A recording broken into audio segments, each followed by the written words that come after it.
Hello, hello. Yo, yo, yo. I am super pumped today to have the one and only Dan Murray joining me live from South Africa, as I understand it, to talk True. about his business Heights and his recent funding round, which sounds pretty incredible. So Dan, maybe just say hi and give us like, I don't know, 30 seconds on your company if you want to tell us what your vision is or your mission as a business or however you want to talk about it in like a minute or two. Just be great to Sure, get sure. some grounding before we jump into the race. Yeah. I am Dan Murray. I am the co-founder at Heights.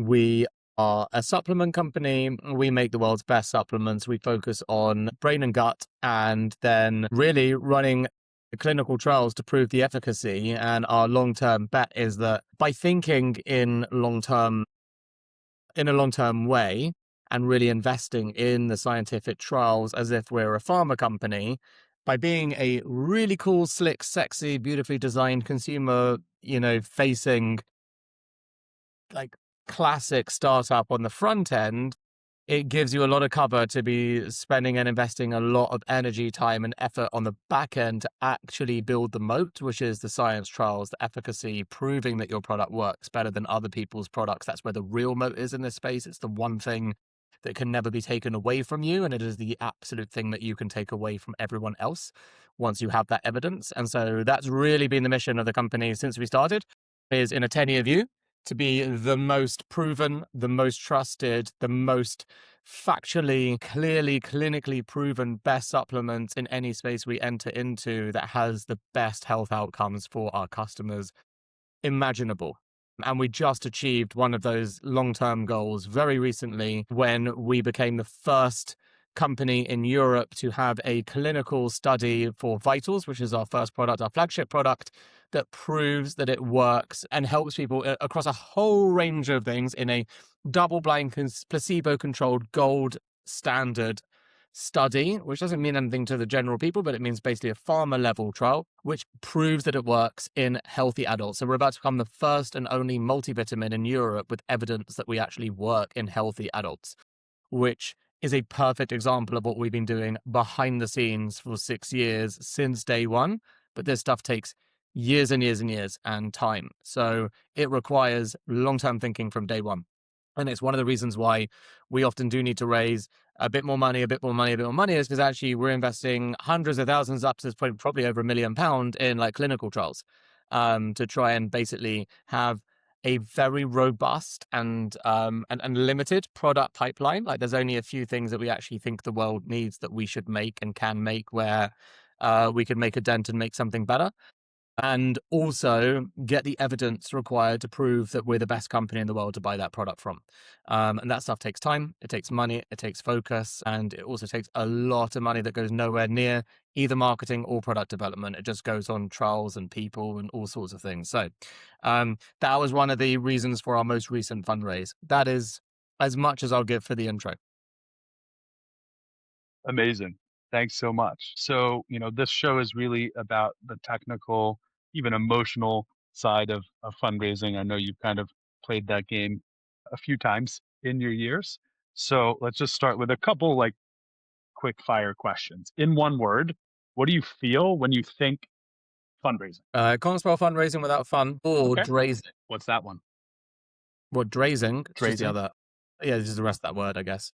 When I You think think of it's fun? fundraising, yeah, it's a dance, it's a game. I tell you what, it gets a lot more fun the bigger and better your company is. Like, it used to be really, really, really fucking hard, and this time it was really, really, really fucking easy. So that's gratifying.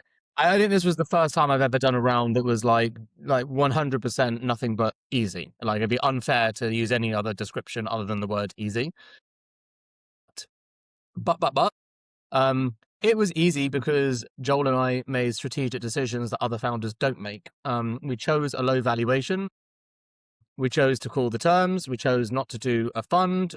Um, we're very much in control of all of our fundraisers, and we're not very greedy. We chose to not raise too much. These are all decisions. When you take away each one of those decisions, you take away your leverage. You don't necessarily have the chance to do it the way that we did it. So we're quite specific about how we do our fundraising. And really, the thing that we've always been obsessed about, because we did a company before called Grabble that failed and had problematic VCs and we raised too much and all of that stuff, is control. So we're nowhere near as fussy about equity ownership as we are about control. So Joel and I have a clause in our documents that says that we have 50.1% of the voting rights no matter what our equity was. Even if we own 1% of the company, we'd still have 50.1% of the voting rights together. So there are infinite numbers of people who come and try and, like, say, I want to invest in heights and stuff. And then they see, obviously to save them time, they're like, what, are there any clauses or things that we should know about? And I always bring up that one and they're like, oh no, well, that would have to come out. And I'm like, no, you would have to leave. So we'll just stop this now because I'm not changing that. Thank you. So, your funnel becomes a self fulfilling prophecy as well, right? Like we have things that are our non negotiables. We have other things that aren't non negotiables. For example, like a soft non-negotiable is no preference shares. We don't have any preference shares at all at Heights, but it's a soft non-negotiable because if the right investor came in with the right amount of money and the right strategic value and they were happy with the 50.1% clause, but they wanted preference shares and it felt fair to everyone in the deal, I'd say it's a soft no because it's like I could be convinced. But it would take a lot to convince me to let go of 50.1% of the voting rights because I don't want to get fucking tied up in like just nonsense all the time. Actually, that's what I think happens. I think you just get to important decisions in the company and you get slowed down at the board level. That doesn't happen at Heights. Like we control the board, we control the decisions, we control the shares and the voting rights. We basically just make decisions to run the company and we move. So I won't. I just don't want to invite that kind of politics on, and maybe that needs to change in the future. But I certainly don't think it's needed to at this point. So I suppose that kind of comes down to, and then obviously we can go through it a little bit, but that comes down to the most recent round. We were at £20 million of ARR and we raised at a 3x. So we raised at £60 million valuation. We were offered by other people £100 million for a bit more money. So we could have been £100 million business. Um, that was tempting. There was a minute where Joel and I were like, "Ooh, that sounds nice." But actually, there's two things that would have compromised at that point: speed. One, it would have just taken longer. It would have been slower. It was more money to raise. It was just a slower process. And two, probably the back and forth. Like what, I don't have a crystal ball, but what I imagined would happen because the leverage point is, they'd be like, oh, we're fine with the 50.1, we're fine, we're fine, we're fine. And then on like signing day or some shit like investors do, they'd be like, oh, actually, we're not comfortable with that anymore. And then the round would have fallen apart. Or, you have to be an experienced enough entrepreneur to be like, I'm not naive anymore. I know what all these fucking pricks do. They say they're not, and then they wait until the leverage point and you need the money. Like, I'm just not gonna play that game. Like, I'm very happy with the money that we've got, the way we're doing it. We did it almost all internally. I didn't want to go to exist like external investors particularly. The only ones that we took in were people who reached out to me, who heard that we were fundraising, were like, "Can I put some money in?" And I was like, "Sure, I'll send you the docs, but send it today because I don't want to get into like a whole sales pitch."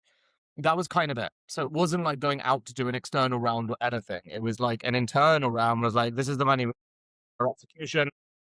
We want to do a really fair valuation because we really genuinely, if it's your existing investors as well, you really care that they make money, like particularly. So at 3x, I was like, the market in general is 4 to 6x in our space. So I was like, at 3x, no one needs to argue about whether or not they think they can get a return from us. It should feel like a quick yes, a quick win. Because they've got lots of things they could invest in. And also, kind of at this point of the funnel, you're sort of like not really saying I'm going to be a unicorn because we're not saying that. I think that's silly. So you're kind of now in that PE space where a 2 to 3 like solid bet you really believe in feels like a really good use of your money in a shorter time frame. So the whole spiel I also found was super interesting. Like I'm used to being like, this is a 10 to 100x or this is 1,000x. And this one, I was like, listen, maybe this is like 3 to 5x. I don't know. 3 to 5? And they were like, "Yeah, that sounds great. That sounds great, actually. Great. I'd love a 3 to 5." I'm like, "Oh, shit. I should have just been doing this the whole time." Awesome. Well, I think there's going to be a whole bunch that I'd love to dive into a bit later in the narrative arc of your story about raising for a consumer business and that whole bit around like more like PE like multiples. That's fascinating. But maybe just to kind of get started, Can you just take us back to that moment where you first decided with this now incredible business, not just company you built, but business, you're like, we need to raise or we want to raise. What was that moment? Why did you and Joel decide to do that? What led to that? How'd you make that decision? So And when was it? last January, we had our best January ever, and actually we sort of prepared to have a good January, and it was going so well, but we kind of ran So out this of is money. January 2025. In January 2025 is not when we decided to raise money, but I'm explaining that we ran out of cash to keep growing at a point where we could have thrown more fuel on the fire. Everything was working. Our ads were working, the CPAs were great, the retention cohorts were brilliant. Like we just if we could have had more money, we would have spent it, but we didn't. We ran out of money and we had to stop growing and we had to slow down and wait for money to come back in. And, our money now gets tied up in millions of pounds of stock regularly. And so you've got millions of pounds of stock, but you also kind of want to spend like a lot of money on Meta to do some like ads and growth, and you've got money going into science trials that you never see again. Money is just pouring out of you. So cash flow is really, So really tight. you kind of like you ran out of like growth capital and like free Correct. cash flow. You just couldn't grow at the pace you wanted because of the way the cash flow of the business is Correct. structured. Correct. And we just have to grow slowly. And so we were at 12 million at the start of the year. And our growth target, our big target, our stretch target was 25 by the end of 2025, which we did just about hit. We actually ended on 24.9 just to piss us off. And Which is just to be clear for our viewers, like when you say 12 million in January and then 24.9 by the end of the year, is that like gross revenue? That's just how much that is heights you've sold, or ARR. what is that number? That's Okay. ARR, but we're a subscription company, so 99% of all of our purchases are subscription. Okay, fine. Okay. So it really is kind of recurring revenue, basically. But it's also technically Awesome. annual run rate. So just over £2 million a month is another way of putting it. Yeah. Yeah. Okay, And so so you were in this position in January. yeah, so we were getting to October, and we were starting to plan January. We were doing a pre-mortem. And in our pre-mortem, we were like, what's one of the things that could happen? And we're like, we ran out of money like last time. And it was in that moment we were like, well, I guess one thing we could do is just raise some more money now. And then like, also, we wanted some debt as well, but debt is obviously your comfort levels with debt also depend on your like cash balance too.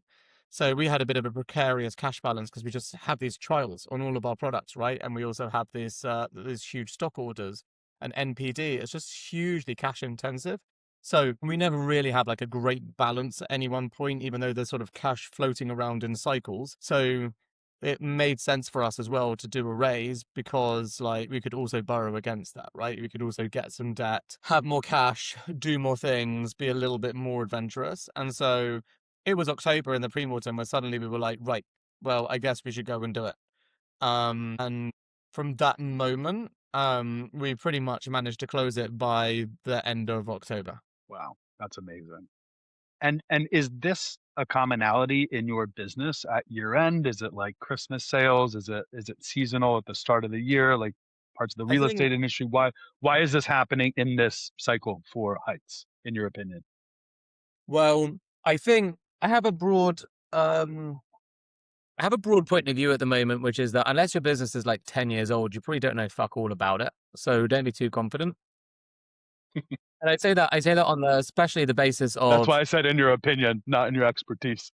yeah, the narrative that we had last year was November and December are terrible for us because we don't do Black Friday and we're not a gifting product, not a Christmassy product.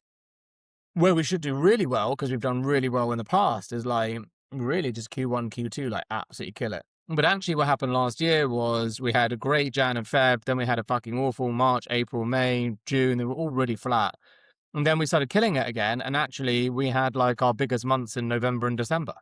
So Hmm. that was counterintuitive to everything that we'd learned in previous years. So typically speaking, maybe we're always on 12-month a year brand. Who knows? Like that would be great. It doesn't mean you could operate that way necessarily as a company because it's exhausting. You need some like cycles for planning as well. But yeah, I mean, on a practical sense, technically speaking, January is our Christmas. Got it. So Okay. The plan is always to go really hard in January. So for us, the plan was like, we want to be able to spend really like £1 million or something on like advertising if we could to grow. That would be the goal. Spend £1 million to Yeah. grow in January, give it a real chance, figure out like how far we can go. And we've pretty much achieved that. Like currently we're a couple of hours away actually as we record this from hitting 30 million ARR this month with 2 days left to go. So that was our Wow. stretch target too, like go from 25 to 30 in a month. And that is fucking great. Like if I could do that every month, I'd be absolutely delighted. But the team would be burnt out and they'd all hate me. So, maybe not. But I guess the point is, the plan was, can we, um, can we basically a media plan and a cash plan to grow at the most effective period for us. January is when in our space, the CPAs are slightly lower. Also, the LTV is higher. Cohorts we've noticed that join in January tend to stay for longer. They're more health motivated, surprisingly. So there's some data, which, again, that could change as well. But like initially, it just makes sense to us. And, you know, now that we know this, it's like, hey, next January, could we spend 2 million? Could we spend 5 million? Like, if we can do any of that shit efficiently, that's what I'd like to do. Yeah. Okay, so with this cash plan, a slightly nerdy fundraising question, and I know the makeup of your funding round, which I'll also get you to explain. But like, how deep and comprehensive did you go with like your use of funds slide or your use of funds narrative when you were telling the investors exactly how you're going to spend this money to leverage this first part of the year versus I've talked to some people like we didn't have that and they still closed a great round. I'm always curious.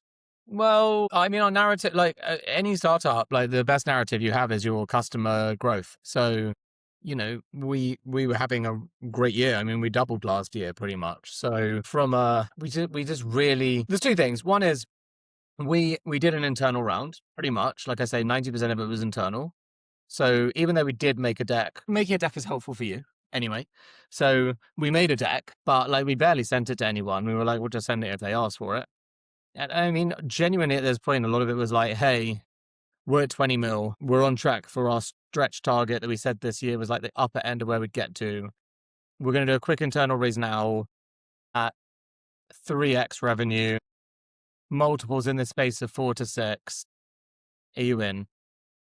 That's kind of like the amount of effort I put into those pitches. Now, yes, if some people wanted to ask loads more questions, fine, I would answer them. But like some people had loads of questions, and I was like, I just can't bother to answer them. Just like, you're out. And it sounds really And arrogant. you did your whole Yeah, at £2 million, you're not raising enough. There's enough supply and demand in my space for a really fairly priced round from a company that's growing really fast and all of those things. Like as an investor, it's hard to find those things. Like we're not overpriced. Most of the brands in our space that are like height C in terms of like growth and cool brand and all this stuff are like mega overvalued. They're all over 100 mil basically. And we chose not to do that. So I wasn't then going to also fucking sit there and have long debates about our valuations and shit like I've done in the past. I was just like, I don't need your money. I'll see you later. Like, you're out. tell me about one of those chats. You don't have to tell me about who the investor was, but tell me one of the more frustrating experiences where someone was asking too much and how did you genuinely handle that? Was it as blunt as you're actually saying, or was it much more kind? Like, give us a flavor. I mean, I wouldn't say kind and I wouldn't say mean. It's just like genuinely talking on a level with people about where I've got to put my effort. Like, my effort is not in the Yeah. fundraise. This Yeah. fundraise, like, in 3 calls, we'd had like 1.3 million committed of the two. So I'm like already like I'm able to say to people, hey, we're like, over halfway there in 3 phone calls.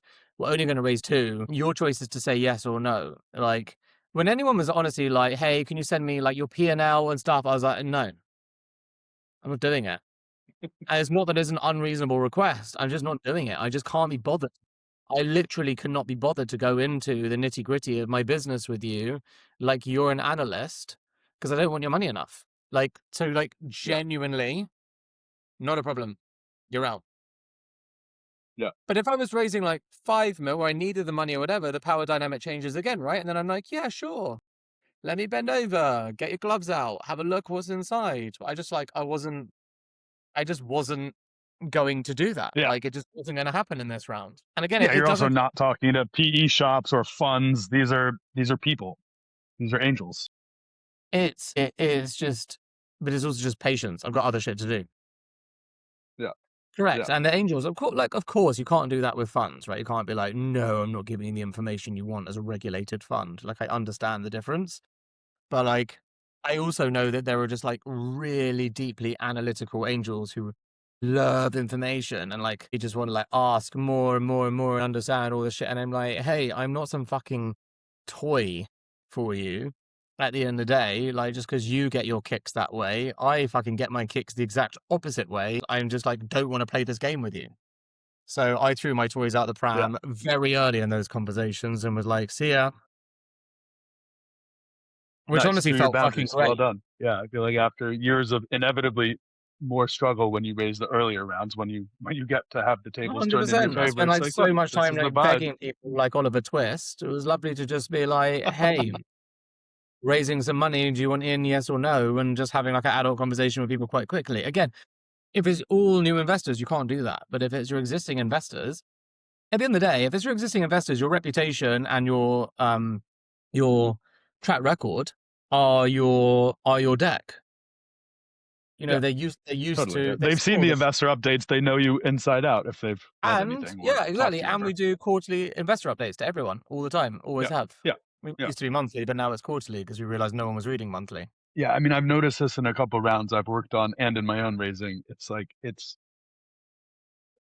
just so ignorant to not pay attention to your own investors if you're building something good and it's exciting people because I just had a round close that I can't talk about yet. And ultimately, like one of the biggest tickets just came right off the cap table and closed the round way earlier than we expected. And it was Yeah. an absolute godsend. Yeah. But we should have done it much earlier in the round Yeah.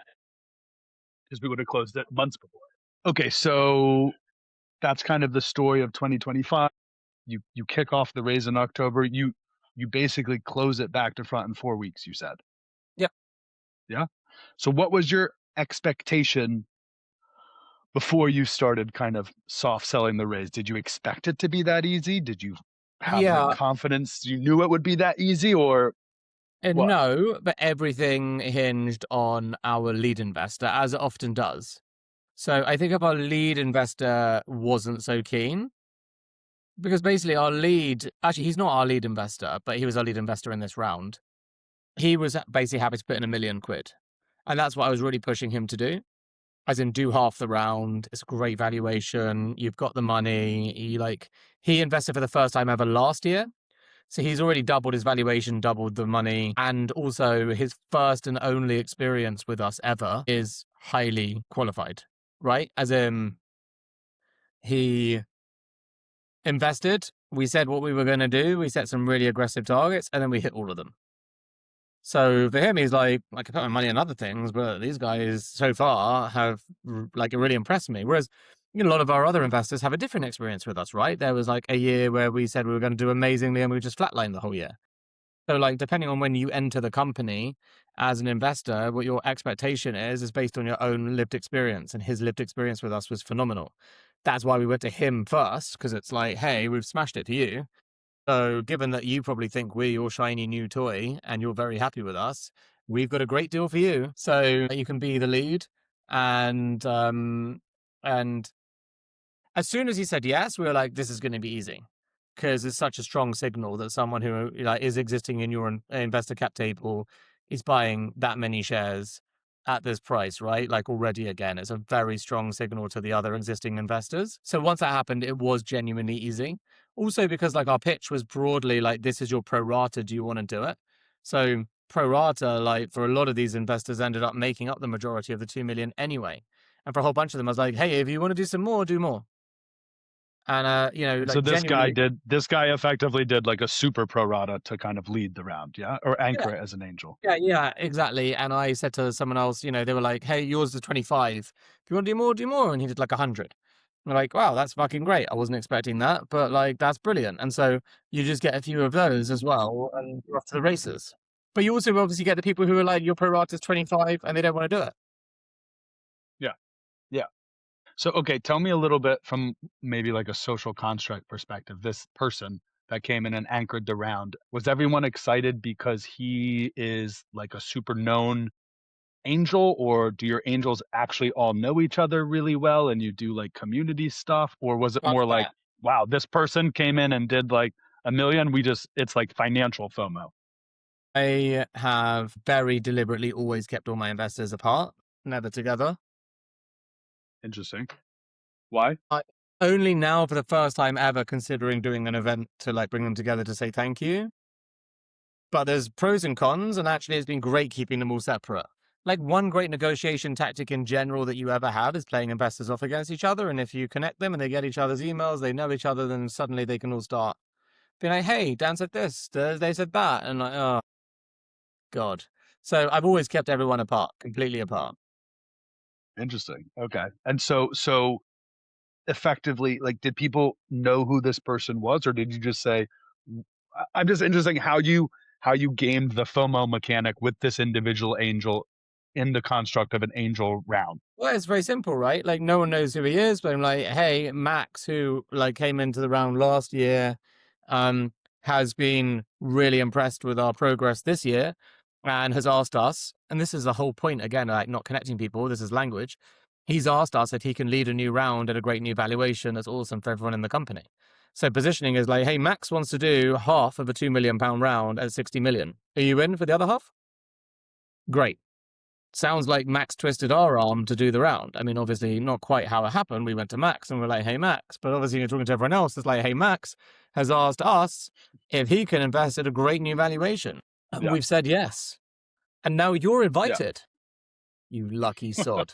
I love this. This is one of my favorite ever topics, but it's so tricky. My wife's actually told me to use different language with founders, but my main advice is you never lie when you're fundraising, but there's this like vast gray area with language and positioning and signaling and shadow effects where, like one of the best bits of advice I also ever got in any round ever was always be half committed. And when I first heard that, I was like, what the fuck? How that's obviously not possible. It was from Andy Crump actually on a plane flight, and I was like, "That's so fascinating. Always be Yeah. half committed." And Yeah. then I realized over time how you can game that by the size of your round and soft commits and all that stuff. But Yeah, okay, definitely. cool, very interesting. Did you have a bad day in this fundraise? It sounded so easy, but was there a bad day or a bad experience, or back to back in general? It just was sweet sailing. Well, I'm sure we had like a couple of people say no that we wanted to say yes. But obviously, as an experienced entrepreneur, like no doesn't really upset you. Like no is just a default acceptance of what you think is coming anyway. Did we? I mean, couple of people I can't. Excuse me. Hello, cat. Couple of people I can't Got a fucking special stand. cameo for you. Couple of people I can't stand. Sadly, said yes and re-upped. So there's that. That's a sad day at the office. No, I mean, look, the only thing that's like always more challenging, and it's only because I can be quite impatient, is just working through the crowdfunding platforms, right? So doing stuff with Seeders Republic, who are really good. Everything is really good and it's really slick and everything else, but it's still painful and it's admin and it's the stuff you just can't be bothered with, but you got to do it. So it is what it is. Yeah. Did you use the public function, or did you do a private crowd raise using No, we Republic? we did it privately. Did it privately, so you didn't have to do all the game mechanics of 50% commitments and all that. You just use No, that as your kind of do that SPV anyway. tool. Like we did do the Cedars bit at the end anyway, because regardless, even if they're your own investors, it's still easier to do it that way. So, out of curiosity, why did you use Republic rather than something like Vauban or something like Odin, which I use a lot? No, as in we already had Cedars investors anyway. The Cedars, From Cedars, so you got yeah, them yeah. So they through already that platform had, cold. they already had like a pro rata of like 250K across that whole community. So obviously I was like that, and obviously they're like, oh, we can Gotcha. easily get to 1 million if you promote it. And I was just like rolling my eyes, being like, I've seen this one play out 1 million times. I don't fucking believe it. I'm not going to put any effort into it. Sorry. I am not even going to try because I have such low belief in what you're saying. And in the end, we got 125K. So I was right. And I was right not to put the effort in. And I just put my effort in elsewhere. Yeah. All right. Well, can we just double click for one more moment? Not that you love crowdfunding, but a lot of founders think it's the most exciting thing, especially when you've never raised capital before. But why should founders be way more nervous or at least sort of like open eyed about it than maybe they realize? I mean, look, I do think that crowdfunding is good, and I do think that the platforms are good. I think in general, in the round, I have more positive things to say than negative things about crowdfunding for sure. However, it's a lot of work, and it's not like if anyone ever thinks this is like, well, instead of a VC round, I'll just do this quickly. It's like, no, you won't. It's probably faster to do a VC round than it is to do a crowdfunding round when all is said and done. My other thing is like, I'm deeply skeptical, like crazy deeply skeptical now about the idea that, you do it because you get lots of customers. I mean, the amount of passive aggressive fucking messages I've sent to all of our seeders investors, of which there's 2,000, being like, hey, 2000. Wow. 2,000. I mean, it's on one name, so who fucking cares? Yeah, of But like, course. Yeah. I just like every so often, you just get like emails, but you send an email, everything's great, and just someone will respond on the forum being like, hey, you're gonna have a big discount. And you're like, all right, I'll give you a fucking discount then, but like, are you going to fucking use it and become a customer, or are you just going to like be irritating in public? And then pretty much the only message that anyone ever sends you is going to have a discount. And then you get the community all saying like lovely things. And then when you say, hey, the most valuable thing, like, hey, Dan, what's the most valuable thing? I'm like, become a customer is the most valuable thing that any investor can do by a million miles, because you most likely take vitamins. So why aren't you fucking taking them from us? Obviously. And then years later, you do a search and you've got like 20 customers from 2,000 investors, and you're like, what is wrong with these people? So just like I have repeatedly done all the things to try and get our seeders investors to become customers. For whatever reason, there's some odd cognitive dissonance. It just doesn't happen.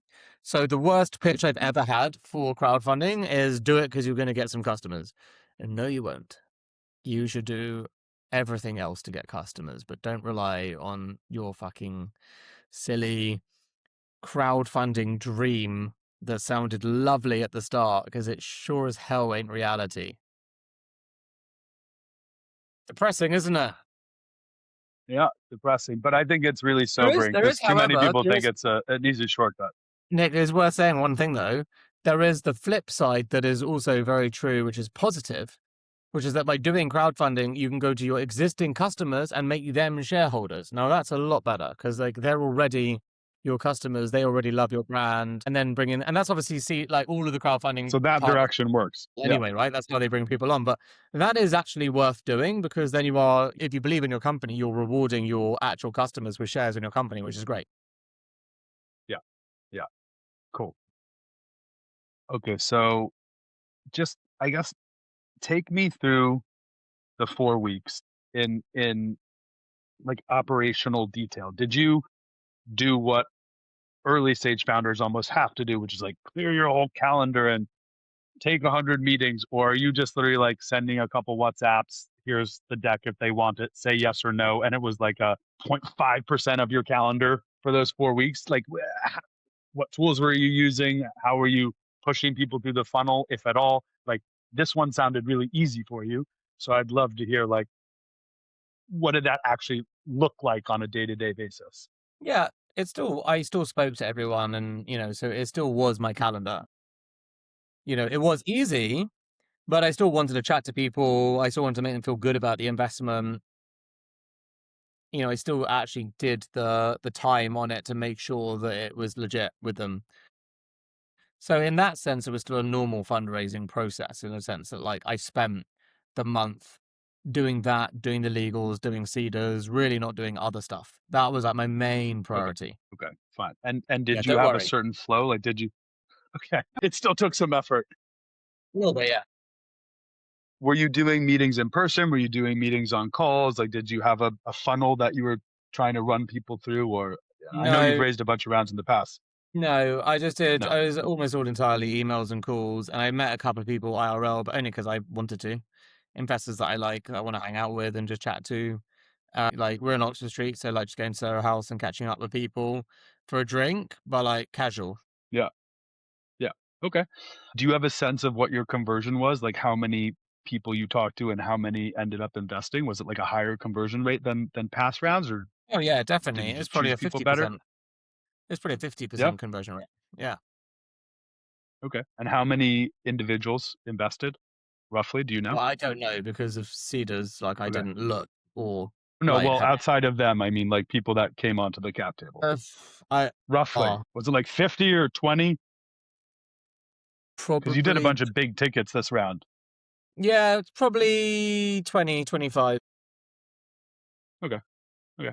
Cool. Was there any decision that you made during the course of the raise this time around that you wish you could reverse? Well, I mean, I like no, no, no, because I'm learning very well on the startup game to be super grateful when things happen and actually take it all in your stride and actually not be full of regrets and be really happy. Like, obviously, going from 20 to 30 million 4 months later and knowing that we've now valued the company at 60, but doing 30 mil is like, now if now, for example, if I did the raise now, I'd be raising at 100 comfortably. And that's like 4 months later. So is my ego bruised by that? I mean, not really. Like, it's just that I could have done that, but we Yeah. did the money for January. So like it's all chicken and egg, and I'm way too like philosophical for that stuff. It's the classic like, was this good? Was this bad? Perhaps. Like there is no right answer. There is only the answer you Fair. get, and actually survival is like 9/10 of the law, and we're alive, and things are going well, and like I just like totally happy with that. Cool. What would have had to have been true for you to not raise this round? Well, not putting money into a science trial, and not needing to grow so much, grow so fast. Not wanting to it's just about like at the end of the day for most people like raising money is a function of speed of growth. So we can get to 30 million without raising the extra money. It might just take a year, but we just did it in a month. Yeah. And like, yes, a lot of things had to go right to do it in a month, but without the cash to do it, we wouldn't have felt comfortable to get anything like it. So it's just, you know, an acceptance of growing slower. But like right now, we have some tailwinds. There's a really good opportunity. It's time to grow. And when you feel like those are the situations around you, it's important to try and capitalize. So that's kind of where we were with that decision at the time. Yeah. Okay. Great. So maybe just a couple last questions and bits of advice. What should founders stop doing when raising money? I mean, I do think there's like a over optimization of everything with people. So getting AI to like outsource like so much of what you do is fine, but at the end of the day, a lot of investment relationships are based on relationships. So they are like personality driven. So you can't really outsource that. And I also think that like one of the big things that I always see founders do that I don't think is the right move is just optimizing on valuation. So raising as much money as they can at the highest valuation they can. Those statistically are the most likely things. Obviously, they create the outlier successes in the world, of course. So, it's great. But the problem is, it's one in a million. And for the rest of us, it's just like actually a chance that your company is just most likely thing is your next round's a down round. And that's not a good thing. So, you always like in investment narratives, you always want number go up. And if you raise too Yeah. much in one round because of hype, number go down. Yeah. Yeah.